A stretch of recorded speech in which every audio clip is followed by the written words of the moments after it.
இன்றைக்கி நீங்கள் பார்க்க போகிறது சாம்பார் தான்.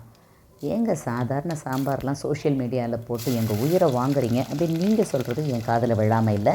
சாம்பார் சாதாரணமானது தான், ஆனால் அதில் நான் சேர்க்க போகிற காய் தான் வித்தியாசமானது. சொல்ல போகிற விஷயம் ரொம்ப முக்கியமானது. அதாவது சுண்டக்காய் மாங்காய் சாம்பார். மாங்காய் புளிப்புக்கு கொஞ்சமாக சேர்த்துருக்கேன், அவ்வளோதான். இந்த சுண்டக்காவை தயவு செய்து வத்த குழம்போ இல்லை புளிக்குழம்போ வச்சு சாப்பிடாதீங்க. காஞ்சு போனால் வத்த குழம்பு, பச்சையாக இருந்தால் புளிக்குழம்பு, இது ரெண்டுமே வேண்டாம். அடிக்கிற வெயிலில் உடம்புக்கு நல்லதில்லை. ஓகே, இந்த மாதிரி சாம்பாரில் சுண்டைக்காயை சேர்த்து சாப்பிட்டு பாருங்கள், ரொம்ப ரொம்ப நல்லது. சுண்டைக்காயினால் என்ன முக்கியமான விஷயம்னா, படர்தாமரை, படை, தேமல் இது மாதிரியான சரும பிரச்சனைக்கு வாரத்தில் 2 தடவை சுண்டைக்காய் சேர்த்துக்கிட்டோம்னா இது இருக்கிற இடம் தெரியாமல் போயிடும்.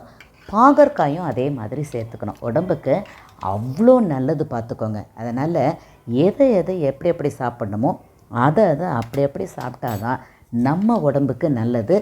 வயிறும் உடம்பும் நம்மளை வாழ்த்துங்க. இல்லைன்னா அது விடுற சாபம் கொஞ்சம் நெஞ்சம் இல்லை. அந்த சாபத்துக்கு நாம் ஆளாயிடக்கூடாது. அதனால் இந்த மாதிரி சாம்பார் வச்சு திவ்யமாக சாப்பிடுங்க. உடம்பை நல்லா வச்சுக்கோங்க. அந்த காயினுடைய ருசியை ரசிங்க. ஓகே, யாம் பெற்ற இன்பம் பெருக இவ்வையகம்.